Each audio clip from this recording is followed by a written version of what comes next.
Siang Bu Setia dan teman-teman semua. Hari ini kami akan membahas chapter 10 dan chapter 11.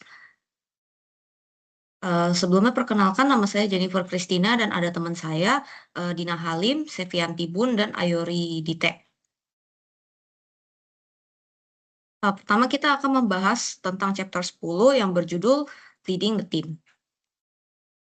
Tim tidak selalu cocok untuk setiap situasi, tetapi ketika pekerjaan saling bergantung antar individu atau departemen, tim menjadi cara terbaik untuk memastikan koordinasi, berbagai informasi, dan pertukaran sumber daya yang efektif. Lalu, apa itu tim?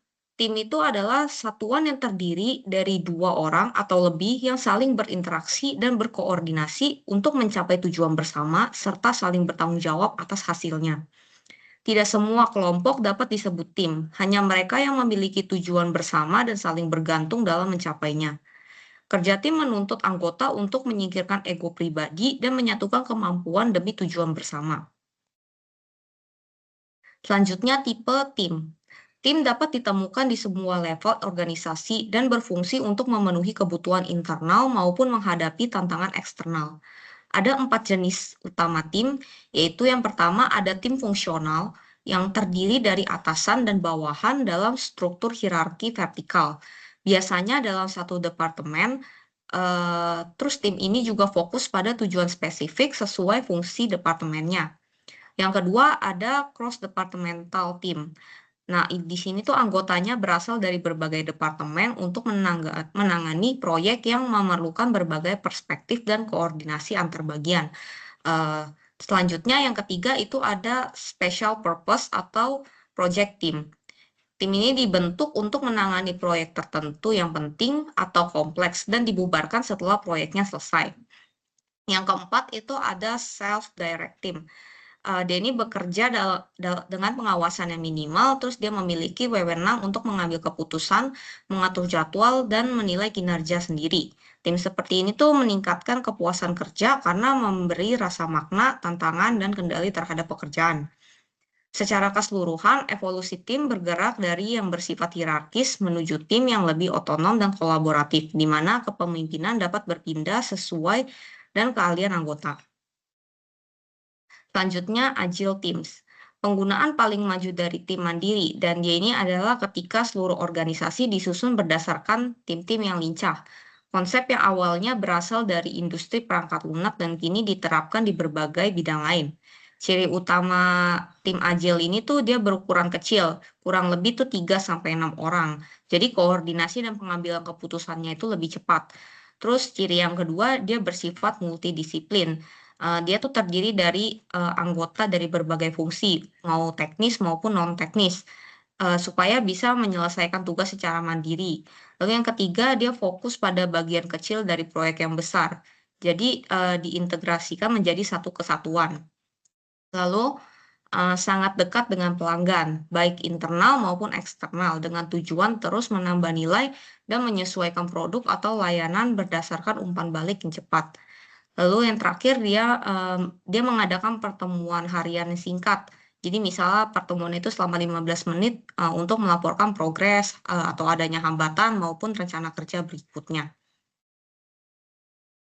Selanjutnya, leading a team to high performance. Tim yang berfungsi dengan baik itu tidak terbentuk secara alami, tapi dia tuh diciptakan dan dibentuk oleh pemimpin. Penelitian itu menunjukkan bahwa sikap dan tindakan pemimpin serta kualitas interaksinya dengan anggota itu sangat menentukan efektivitas tim untuk menciptakan tim berkinerja tinggi di berbagai bidang. Nah, pemimpin itu perlu menerapkan 5 elemen utama, yaitu yang pertama ada tujuan yang menarik, sasaran yang jelas, dan metrik yang terukur. Jadi tim itu harus memahami dan berkomitmen terhadap tujuan bersama, serta memiliki indikator keberhasilan yang jelas tanpa arah yang tegas. Anggota itu akan kehilangan fokus dan bekerja tidak sejalan. Lalu yang kedua itu ada keberagaman keterampilan dan peran yang jelas. Jadi tim efektif itu berisi kombinasi keahlian dan latar belakang yang beragam, baik dari segi kemampuan teknis maupun budaya untuk memperkaya ide dan keputusannya. Tapi peran tiap anggota itu harus terdefinisi jelas agar tidak terjadi tumpang tindih tugas. Yang ketiga itu ada ukuran tim yang efisien. Jadi, tim yang beranggotakan kecil, misal sekitar 6 orang atau kurang, nah dia itu lebih efektif karena koordinasinya itu lebih mudah, komunikasinya, bisa lebih intens dan rasa kebersamaannya itu lebih kuat. Lalu yang keempat itu kewenangan dalam pengambilan keputusan. Nah, pemimpin itu menetapkan tujuan, tapi memberi tim otonomi untuk menentukan cara mencapainya. Kepemimpinan yang baik itu berbagi kekuasaan dan tanggung jawab serta mendorong pengambilan keputusan bersama. Lalu yang kelima itu, psychological safety atau keamanan psikologis. Jadi tim itu berkinerja tinggi dan memiliki lingkungan yang saling percaya dan menghormati, di mana anggota itu bebas mengemukakan ide, mengambil resiko, dan mengekspresikan diri tanpa takut dihakimi. Selanjutnya itu adalah bagaimana, tim di-develop. Nah, tim ini berfungsi dengan baik, tidak terbentuk secara instan, tetapi dia berkembang melalui beberapa tahap perkembangan. Setiap tahap itu memiliki tantangan dan peran kepemimpinan yang berbeda. Nah, yang pertama itu ada forming atau pembentukan. Jadi anggota saling berkenalan dulu dan mencari tahu aturan, peran, serta harapan dalam tim. Ketidakpastian tinggi karena belum adanya kejelasan. Nah, peran pemimpin di sini tuh membantu komunikasi, membangun kenyamanan, juga menciptakan rasa kebersamaan antar anggota. Nah, yang kedua itu ada tahap storming atau pertentangan. Kepribadiannya ini nih mulai terlihat nih dan konflik mulai muncul karena adanya perbedaan pendapat ataupun persepsi tujuan. Peran pemimpin di sini tuh mendorong partisipasi, membantu menyelesaikan konflik, dan menuntun anggota menemukan visi serta nilai bersama. Lalu tahap ketiga norming atau penyesuaian. Konfliknya di sini tuh mulai reda dan peran anggota tuh jadi lebih jelas. Tim mulai solid, terus terbentuk rasa saling percaya dan kesepahaman. Nah, peran pemimpin tuh menjaga komunikasi agar tetap terbuka, terus juga memperjelas nilai dan ekspektasi serta memperkuat kohesi tim. Tahap keempat yaitu performing atau kinerja maksimal. Fokus utama tim itu mencapai tujuan bersama. Anggota bekerja sama secara matang, saling mendukung supaya mampu menyelesaikan masalah secara produktif. Peran pemimpin di sini tuh memfasilitasi kinerja tinggi dan membantu tim mengelola diri secara mandiri. Yang kelima itu ada adjourning atau pembubaran. Terjadi pada tim sementara yang menyelesaikan proyek tertentu. Dia fokus bergeser ke penutupan dan penghargaan terhadap hasil kerja. Nah, peran pemimpin di sini tuh memberikan pengakuan, mengadakan penutupan simbolis, dan memperhatikan kebutuhan emosional anggota. Selanjutnya, tim cohesiveness atau kohesivitas tim. Nah, kohesivitas tim ini tuh adalah sejauh mana anggota tim tuh merasa tertarik, terikat, dan termotivasi untuk tetap menjadi bagian dari tim. Tim yang sangat kohesif itu menunjukkan komitmen yang tinggi, rajin berpartisipasi, dan merasa bangga atas keberhasilan tim. Sedangkan tim yang kurang kohesif itu cenderung acuh terhadap kesejahteraan tim. Nah, faktor yang mempengaruhi kohesivitas tim itu yang pertama ada interaksi antar anggota. Jadi semakin sering anggotanya berkomunikasi dan bekerja sama, semakin kuat juga rasa kebersamaan mereka. Yang kedua itu ada tujuan bersama. Tim dengan tujuan yang jelas itu akan lebih solid karena merasa terlibat dalam suatu hal yang penting. Lalu, daya tarik personal. Anggota yang memiliki nilai, sikap, atau minat yang serupa itu cenderung lebih menikmati kebersamaan. Lalu yang keempat itu ada kompetisi antar tim. Persaingan sehat dengan tim lain itu bisa mempererat hubungan di dalam tim. Dan yang kelima itu ada keberhasilan tim. Ketika tim berhasil dan diakui oleh pihak luar, rasa bangga dan komitmen anggotanya tentu akan meningkat. Selanjutnya adalah team norms atau norma tim, yang merupakan dia ini adalah standar perilaku tidak tertulis yang disepakati dan diikuti oleh anggota tim sebagai panduan dalam berinteraksi dan bekerja sama. Norma ini tuh penting karena memberikan acuan tentang apa yang dianggap wajar, pantas, dan diharapkan dalam tim. Nah, penelitian tuh menunjukkan bahwa norma positif itu dapat meningkatkan kecerdasan kolektif tim dan membuat kinerja lebih efektif, sedangkan norma negatif itu dapat menghambat performa tim meskipun anggota timnya cerdas ataupun berpengalaman. Nah, cara norma terbentuk itu ada dua, yaitu yang pertama melalui interaksi awal tim. Perilaku pertama saat tim baru terbentuk itu seringkali menjadi pola tetap. Jadi misal jika pemimpin selalu mendominasi diskusi sejak awal, anggota lain akan terbiasa pasif. Nah, lalu yang kedua itu ada melalui pengaruh pemimpin. Pemimpin dapat membentuk norma dengan menyampaikan secara eksplisit perilaku yang diharapkan, misalnya kerjasama, saling menghormati, dan keterbukaan. Norma dalam era kerja jarak jauh, misalnya perubahan ke komunikasi digital selama pandemi COVID-19, itu membuat banyak tim perlu menciptakan norma baru agar interaksi tetap efektif. Dalam sebuah perusahaan konstruksi besar, muncul kebiasaan anggota mengirim pesan pribadi saat rapat Zoom. CEO kemudian menegaskan norma baru agar tidak ada obrolan pribadi selama rapat daring dan bersama-sama mendefinisi aturan komunikasi virtual yang sehat.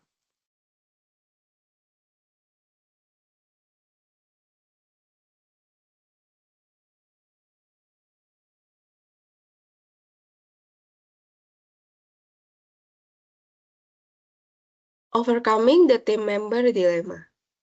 Dalam organisasi, persepsi terhadap kerja tim beragam.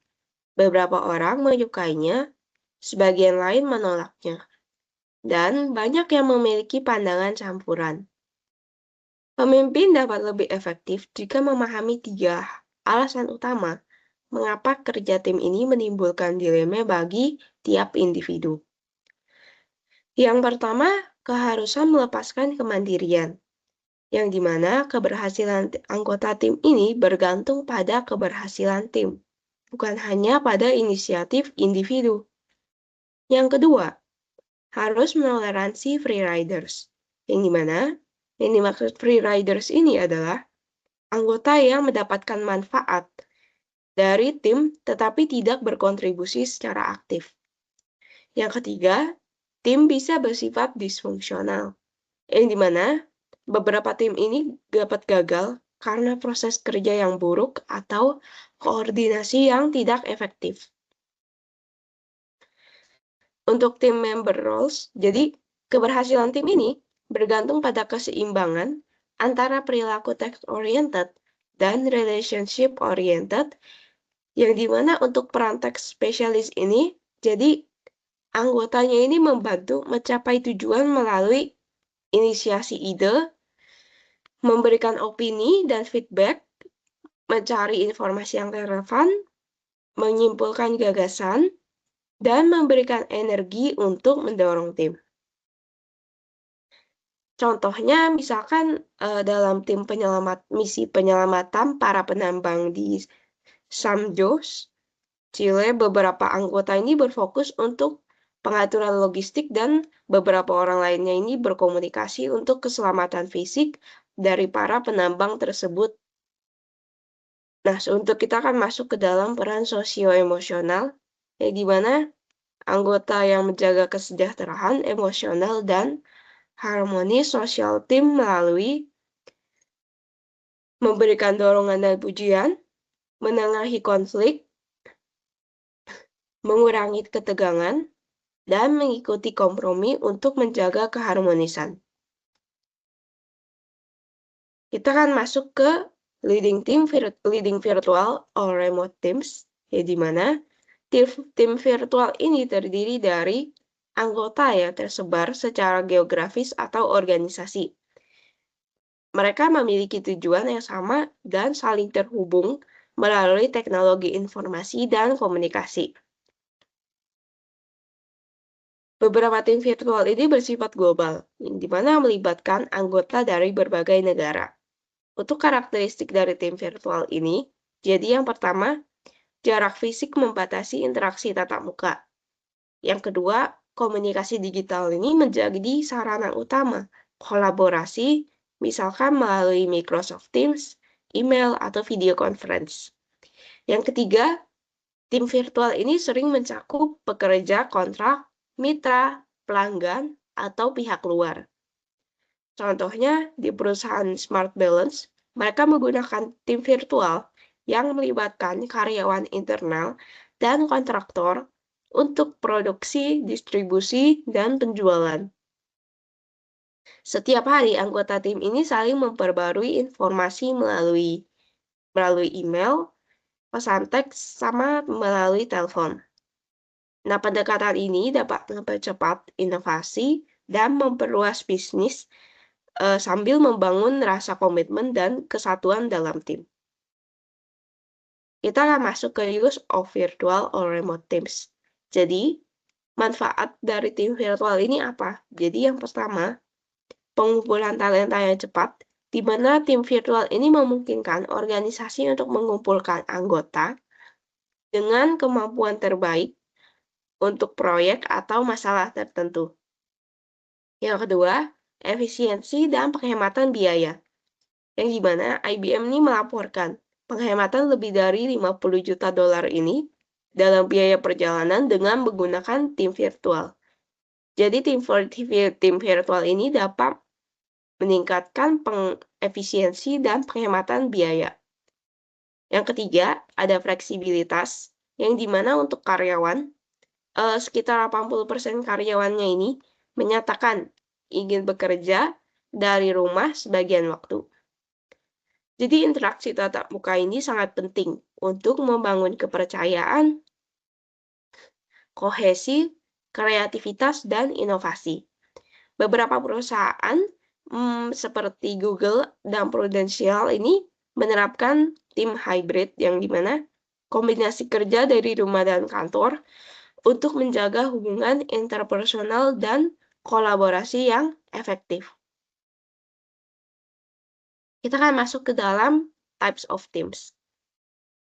Jadi, peran pemimpin dalam virtual ini yang pertama, meningkatkan kemampuan kepemimpinan,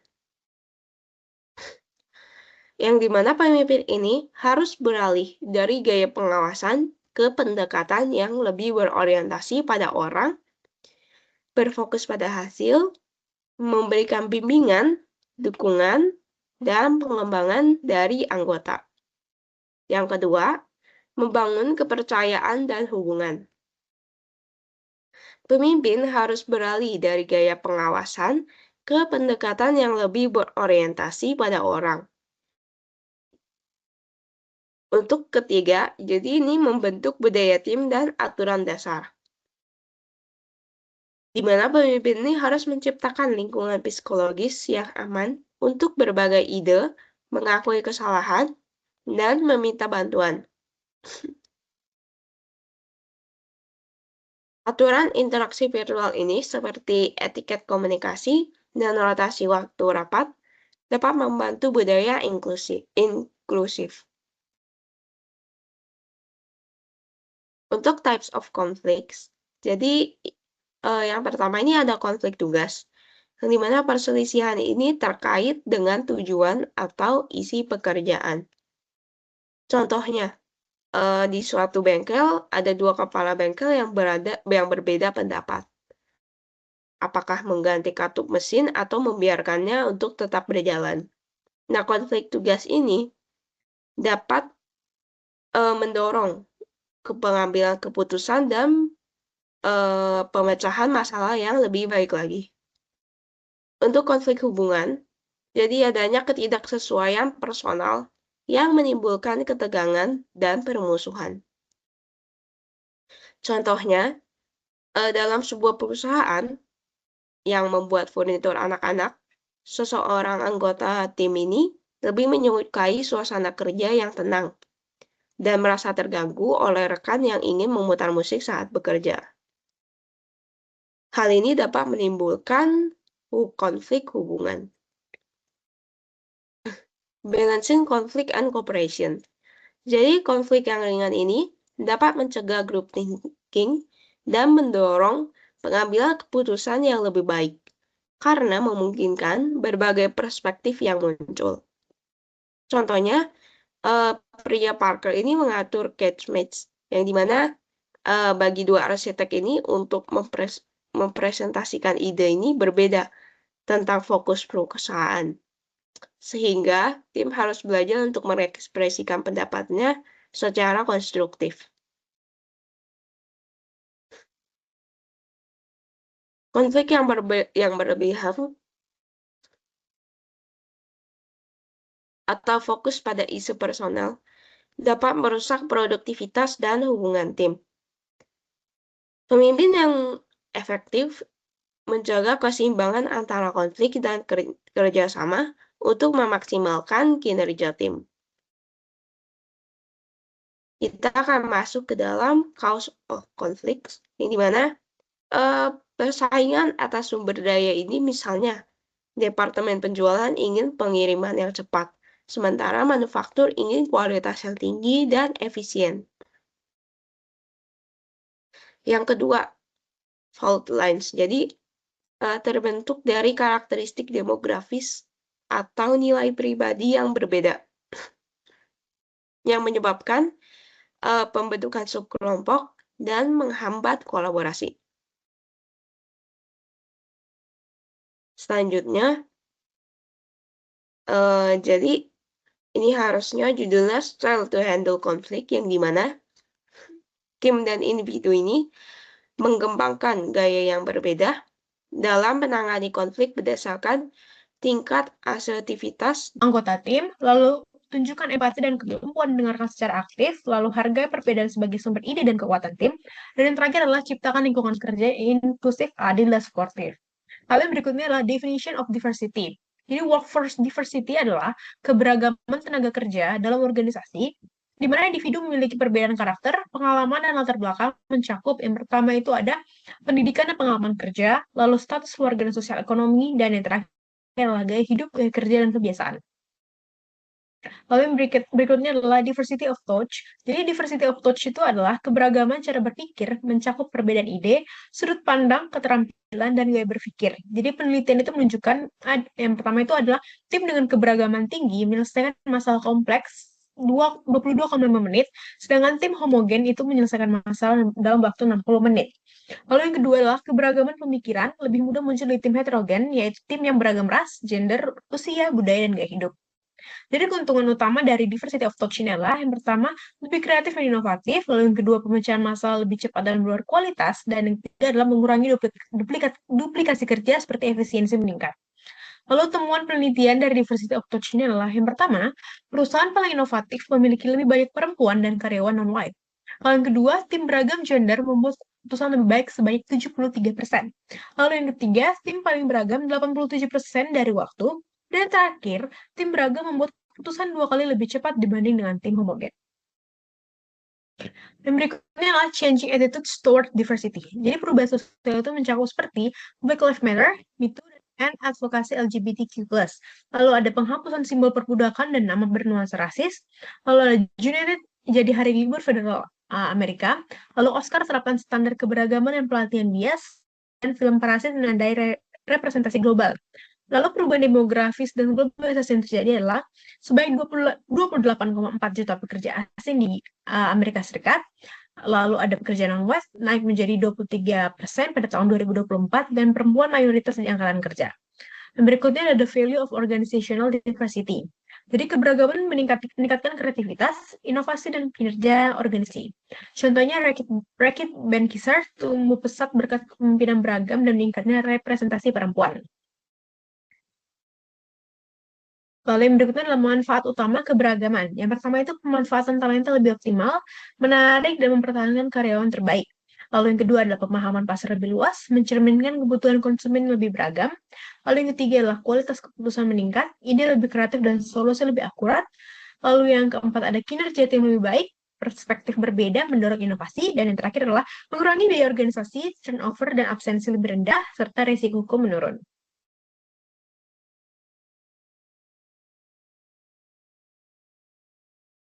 Lalu yang berikutnya adalah factor shaping personal bias, yaitu membangun lingkungan kerja inklusif bukan hal yang mudah. Tantangan utamanya berasal dari, pertama adalah etnosentrisme, yaitu keyakinan bahwa budaya sendiri lebih unggul, lalu ada bias bawah sadar atau unconscious bias, yaitu otak mengkategorikan ras hanya dalam 0,2 detik. Inilah menurut Mahzarin Banaji. Lalu yang ketiga, kecenderungan membentuk kelompok sosial seperti jocks versus geeks atau antar divisi di kantor. Lalu yang keempat ada norma budaya dominan, yaitu membuat kelompok minoritas sulit merasa diterima. Lalu yang berikutnya ada unconscious bias, yaitu membangun lingkungan inklusif tidak mudah karena adanya bias tak sadar, yaitu stereotip otomatis yang mempengaruhi keputusan tanpa disadari. Penyebabnya itu yang pertama, etnosentrisme sendiri, yaitu menganggap budaya sendiri lebih unggul, otak otomatis mengkategorikan ras dalam milidetik, dan kecenderungan membentuk kelompok kita dan mereka. Kasusnya itu seperti Starbucks, dua pria kulit hitam ditangkap hanya karena menunggu teman. Jadi ini tuh harus dilakukan pelatihan anti bias dilakukan untuk di seluruh toko. Lalu berikutnya ada prejudice, stereotypes, and discrimination. Jadi masalah penting dalam organisasi adalah prasangka atau prejudice, yaitu pendapat negatif tanpa dasar fakta. Jadi prasangka sering memunculkan stereotip, yaitu pandangan kaku dan berlebihan terhadap kelompok tertentu. Nah, jadi jika prasangka diterapkan dalam tindakan nyata, muncul diskriminasi seperti yang pertama, membayar perempuan lebih rendah untuk pekerjaan yang sama, yaitu diskriminasi gender. Lalu yang kedua, menolak pelamar karena etnis, yaitu diskriminasi etnis. Jadi banyak perusahaan besar seperti Walmart, Coca-Cola, General Motors, and FedEx pernah digugat karena melanggar undang-undang anti-diskriminasi. Lalu yang terakhir adalah challenges people of color face. Jadi gerakan Black Lives Matter pada tahun 2020 menyoroti kembali ketimpangan yang dihadapi orang kulit hitam di dunia kerja. Fakta utama yang didapat itu, pertama, karyawan kulit hitam bekerja lebih keras untuk promosi dan kemajuan karir. Yang kedua, representasi menurun dari 12% di level awal menjadi 7% di level manajerial. Yang ketiga, CEO kulit hitam di Fortune 500 masih sangat sedikit. Lalu yang keempat, diskriminasi juga muncul dalam interaksi sehari-hari, contoh seperti Google atau Facebook. Lalu yang kelima, industri teknologi memiliki tingkat keberagaman paling rendah. Jadi upaya perusahaan untuk mencegah hal yang terjadi adalah seperti yang dilakukan oleh PepsiCo, yaitu target 30% manajer kulit hitam pada 2025, dan Starbucks yaitu melakukan upaya program mentoring eksekutif untuk pegawai kulit berwarna. Lalu yang berikutnya adalah the first round. Jadi banyak perempuan dan kelompok minoritas kesulitan naik ke posisi manajerial karena bias dan hambatan struktural. Fakta utamanya yaitu perempuan memegang lebih dari 50% pekerjaan, tapi hanya 7,4% CEO Fortune 500 pada tahun 2020. Hambatannya itu ada glass ceiling, atau batas tak terlihat bagi perempuan, ada concrete ceiling, yaitu hambatan ganda bagi perempuan berwarna kulit atau double jeopardy. Lalu yang ketiga ada bamboo ceiling, yaitu stereotip pada karyawan Asia, yaitu kurang tegas. Masalah utamanya itu kehilangan kesempatan pada first round, yaitu promosi pertama, itu laki-laki 2 kali lebih mungkin mendapat promosi lebih awal. Lalu berikutnya double bind, yaitu standar ganda bagi perempuan pemimpin, karena perempuan itu dianggap hangat, sehingga dianggap lemah, dan tegas dianggap agresif. Berikutnya akan dijelaskan oleh teman saya. Oke, kita masuk ke bagian selanjutnya terkait bagaimana caranya seorang perempuan itu dalam memimpin. Nah, berdasarkan banyak penelitian, perusahaan yang lebih banyak perempuan di posisi eksekutif itu biasanya punya kinerja yang lebih baik. Dan ini tuh bisa dilihat dari tingkat ROE atau Return on Equity yang lebih tinggi, kemudian valuasi perusahaan yang lebih kuat, dan resiko yang lebih rendah dibandingkan dengan perusahaan yang tidak punya sama sekali pemimpin perempuan. Nah, kenapa bisa begitu? Itu tuh karena gaya kepemimpinan perempuan itu umumnya kan lebih kolaboratif. Kemudian juga dia lebih nggak terlalu hierarkis lah. Jadi nggak terlalu uh, dari atas ke bawah gitu. Tapi dia lebih fokusnya kepada hubungan antara karyawan gitu kan. Nah, gaya seperti ini itu cocok banget dengan lingkungan kerja global saat ini yang butuh kerjasama dan komunikasi yang baik. Jadi kesimpulannya, kehadiran perempuan di posisi puncak itu bukan cuma soal representasi, tapi memang benar-benar memberikan nilai tambah ke organisasi yang dipimpin, baik dari sisi keuangan maupun kemampuan dalam menghadapi tantangan jangka panjang gitu. Oke, kita masuk ke bagian selanjutnya. Jadi kita melihat bagaimana sih perempuan itu ketika mereka menjadi pemimpin. Dan di sini terlihat ya kalau pemimpin perempuan itu ternyata terbukti lebih unggul loh dalam beberapa keterampilan yang sangat penting dalam dunia kerja modern. Contohnya kayak ketelitian, kepatuhan pada aturan, kemampuan komunikasi, dan kemampuan dalam membangun relasi. Dan bahkan dari penilaian bawahannya di tempat kerja, pemimpin perempuan itu ternyata dinilai lebih baik dalam berkomunikasi, kemudian dalam memotivasi, dan juga dalam mencapai target organisasi.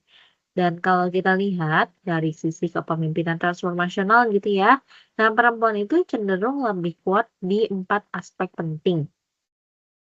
Dan di sini teman-teman bisa lihat dari slide yang bagian atas, yang leadership qualities. Di sini ada 4 aspek yang dilihat ya. Yang pertama itu adalah idealized influence, yaitu kemampuan perempuan untuk menjadi panutan karena integritas dan kepercayaan yang dibangun. Yang kedua, inspirational motivation, yaitu kemampuan memberi semangat dan menyatukan tim pada tujuan yang sama.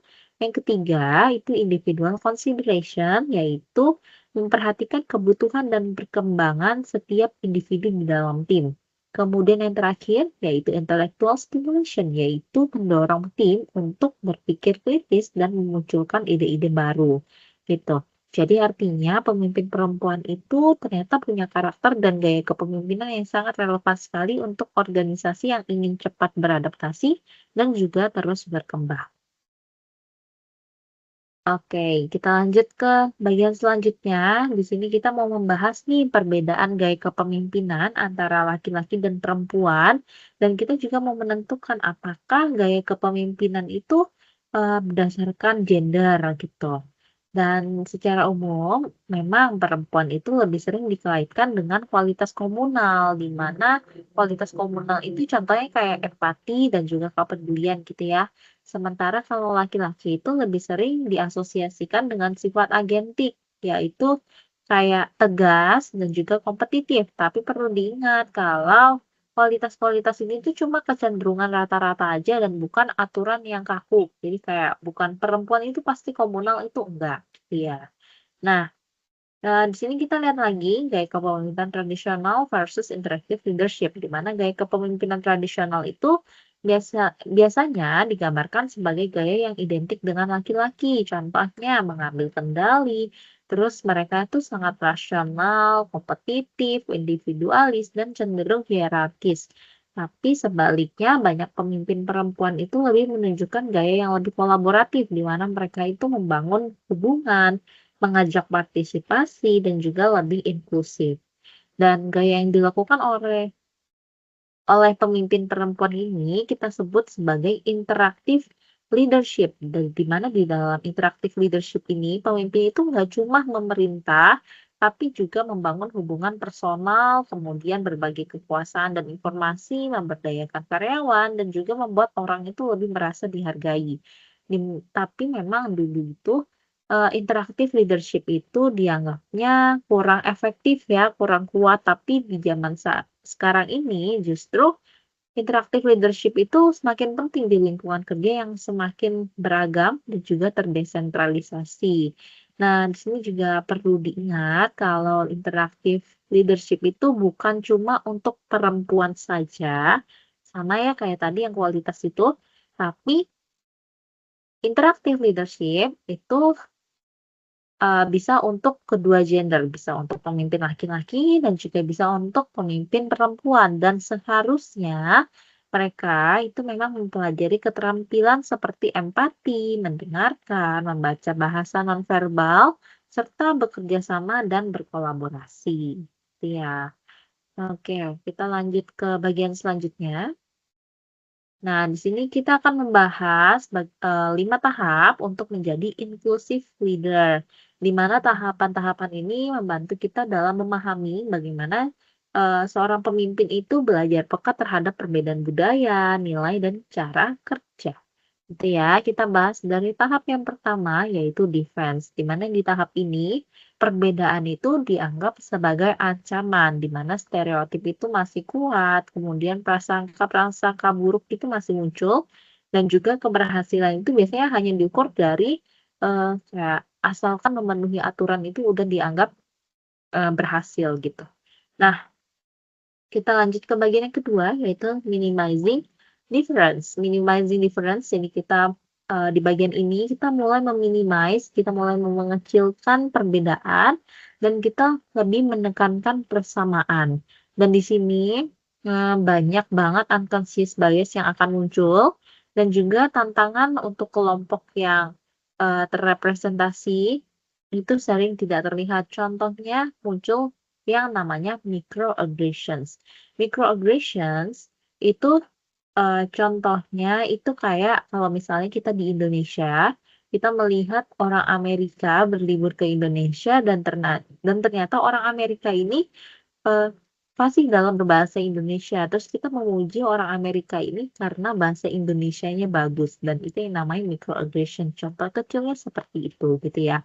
Nah, kita lanjut ke tahap yang ketiga yaitu adalah acceptance. Acceptance ini di tahap acceptance itu perbedaan-perbedaan itu sudah mulai diakui sebagai sesuatu yang penting dan juga pemimpin di fase ini udah mulai menyadari isu-isu seperti gender, ras, disabilitas itu akan mempengaruhi kesehatan organisasi yang dipimpin. Kemudian di tahap ini juga rekrutmen itu akan jauh lebih beragam lagi dan juga mulai diadakan pelatihan diversity dan inclusion kepada seluruh karyawan di organisasi gitu. Kemudian tahap yang keempat yaitu adaptation, adaptasi ya. Jadi pemimpin itu mulai bisa memahami perspektif budaya lain dan juga lebih berempati. Kemudian di tahap yang ini pemimpin itu juga akan mulai menjadi ally, di mana mereka ini mulai mendukung dan membela kelompok yang kurang terwakili. Kurang terwakili ini contohnya kayak perempuan dan juga people of color gitu. Kemudian di sini kita masuk ke tahap yang terakhir ya, itu ya integration. Jadi di sini perbedaan itu sudah jadi bagian alami dalam cara berpikir dan juga dalam bertindak. Dan organisasi di tahap ini juga udah benar-benar inklusif dan juga penilaian kinerja itu akan berbasis kepada kompetensi dan bukan stereotip. Dan ini merupakan tahap yang ideal yang mau dicapai sama banyak pemimpin. Tuh. Oke. Nah, di slide ini kita akan bahas gimana sih pemimpin itu bisa mendorong kemajuan dari karyawan yang terwakilinya rendah. Contohnya kayak perempuan dan people of color dalam mencapai posisi yang lebih tinggi di dalam organisasi. Yang pasti sebelum 4 pendekatan ini, yang pasti harus ditanamkan adalah kesadaran keragaman di pribadi pemimpin, di mana pemimpin itu harus sadar terkait perbedaan dan tantangan yang dihadapi oleh karyawan dari kelompok yang kurang terwakili. Jadi, kesadaran ini merupakan langkah awal yang bisa dilakukan oleh pemimpin untuk membangun budaya inklusif di mana setiap orang itu punya kesempatan untuk mencapai potensi penuh mereka gitu. Nah, sekarang kita mulai bahas ya keempat pendekatan efektif yang bisa diterapkan untuk mendukung kemajuan karyawan-karyawan ini. Yang pertama adalah Employee Resource Group atau disingkat ERG. Nah, ERG ini adalah komunitas berbasis identitas sosial, contohnya gender, ras, ataupun latar belakang etnis, dan ini berfokus ke kebutuhan dan kepentingan karyawan dari kelompok tertentu, di mana melalui ERG, karyawan itu bisa berbagi pengalaman, memperluas jejaring dengan para pengambil keputusan, dan meningkatkan visibilitas mereka yang pada gilirannya ini akan membantu mereka dalam mempercepat kemajuan karir mereka gitu. Nah, kegiatan di dalam ERG ini mencakup berbagai inisiatif yang mendukung karyawan, contohnya kayak mentoring, networking, pelatihan keterampilan, dan juga bahkan program magang. Dan semua ini itu tujuannya adalah untuk mengurangi isolasi sosial, meningkatkan efektivitas kerja, dan juga membuka akses pada peluang karir yang jauh lebih besar lagi. Dan di sini studi juga menunjukkan kalau ERG itu ternyata berperan besar loh terhadap retensi manajerial karena selain memberikan dukungan internal, ERG ini juga melakukan advokasi untuk talenta masa depan. Jadi kesimpulannya ERG ini adalah alat yang sangat strategis sekali bagi perusahaan untuk membangun dukungan, meningkatkan visibilitas, dan mempercepat mobilitas karir bagi karyawan yang terwakilinya rendah, sekaligus memperkuat pipeline kepemimpinan yang lebih beragam di dalam perusahaan gitu ya. Nah, kita lanjut ke pendekatan yang kedua. Pendekatan yang kedua adalah kita bisa melakukan yang namanya sponsorship. Di mana sponsorship ini juga sama-sama memiliki peran yang sangat penting dalam mempercepat kemajuan karir, terutama bagi karyawan dari kelompok yang terwakilinya rendah gitu. Nah, sponsorship ini jauh melampaui peran mentor yang cuma memberikan nasihat gitu ya. Nah, seorang sponsor itu biasanya adalah eksekutif berpengaruh yang bersedia mempertaruhkan reputasinya untuk mendorong kenaikan jenjang seorang karyawan. Dan dampak dari sponsorship ini sangat nyata sekali bagi karyawan dari kelompok terwakili rendah yang seringkali menghadapi tantangan untuk menapaki tangga pertama manajemen dan melangkah ke posisi yang lebih tinggi. Jadi intinya sponsorship itu akan mengubah potensi menjadi peluang yang konkret, menutup jurang akses ke proyek strategis, forum promosi, dan jejaring pengambil keputusan. Oke, selanjutnya pendekatan yang ketiga yaitu coaching and feedback. Di sini menurut survei Glassdoor tahun 2019, sekitar 10% dari manajer rekrutan itu khawatir akan kehilangan talenta terbaik karena perusahaan itu nggak punya program keberagaman dan inklusivitas yang memadai. Maka dari itu di zaman sekarang ini banyak sekali perusahaan yang mulai melakukan pelatihan berkelanjutan terkait dengan rasisme, seksisme, diskriminasi, dan juga unconscious bias. Di sini salah satu cara terpenting untuk mendukung hal ini adalah dengan melakukan coaching, di mana coaching ini adalah percakapan rutin antara pemimpin dan karyawan yang fokusnya kepada pembelajaran dan pengembangan si karyawan ini, di mana tujuan dari coaching ini adalah memperkuat kelebihan karyawan dan membantu mereka dalam mengatasi hambatan kerja. Nah, supaya coaching ini berjalan efektif, pemimpin itu harus memberikan feedback yang jelas dan juga spesifik. Nah, di sini penelitian si Shelley Correll dari Stanford itu menunjukkan kalau adanya kesenjangan di mana kalau laki-laki itu lebih sering dapat feedback yang konkret terkait target, tapi kalau perempuan itu lebih sering dapat feedbacknya tuh yang bersifat umum atau tentang kepribadian si pemimpin perempuan ini. Maka dari itu perusahaan itu perlu membakukan sistem feedback yang objektif, terukur, dan langsung terkait hasil kerja. Dan ini ya penting supaya kemajuan karir dari karyawan kelompok terwakili rendah ini bisa berjalan dengan lebih adil gitu. Nah, selain pengembangan internal tadi, perusahaan juga bisa memperluas strategi rekrutmen mereka ya. Kita masuk ke pendekatan yang keempat yaitu expanded recruitment effort. Nah, di sini banyak perusahaan itu kini menargetkan komunitas dan asosiasi yang mewakili kelompok terwakili rendah, contohnya people of color dan juga perempuan. Nah, kalau di buku ada contoh kalau nationwide itu dia mengirim perekrut termasuk eksekutif dan juga anggota dewan ke konferensi talenta seperti National Black MBA Association, Anita Borg Institute untuk perempuan di bidang teknologi, dan juga National Society of Hispanic MBAs. Kemudian juga perusahaan yang masuk dalam daftar The Wall Street Journal's D&I Rankings juga aktif merekrut karyawan melalui asosiasi kampus dan komunitas dengan latar belakang yang jauh lebih beragam. Dan bahkan di sini beberapa organisasi itu menggunakan strategi lokasi di mana mereka tuh bisa memindahkan kantor mereka dari satu tempat ke tempat yang lain untuk lebih memperluas akses ke talenta yang ada di lokasi tersebut gitu. Contohnya Danlin dari Rightback itu dia memindahkan kantor dari Hollywood ke historic Filipina Town sebagai bentuk komitmen terhadap keberagaman sekaligus membuka Rightback TV Incubator untuk penulis dari kelompok terwakili rendah. Ini secara keseluruhan dengan memperluas sumber rekrutmen melalui komunitas, asosiasi kampus, keterlibatan eksekutif hingga lokasi kantor, perusahaan itu bisa menjangkau kandidat dari berbagai latar belakang dan mempercepat pencapaian target keragaman mereka. Oke, sekian presentasi dari kelompok kami. Terima kasih sudah mendengarkan.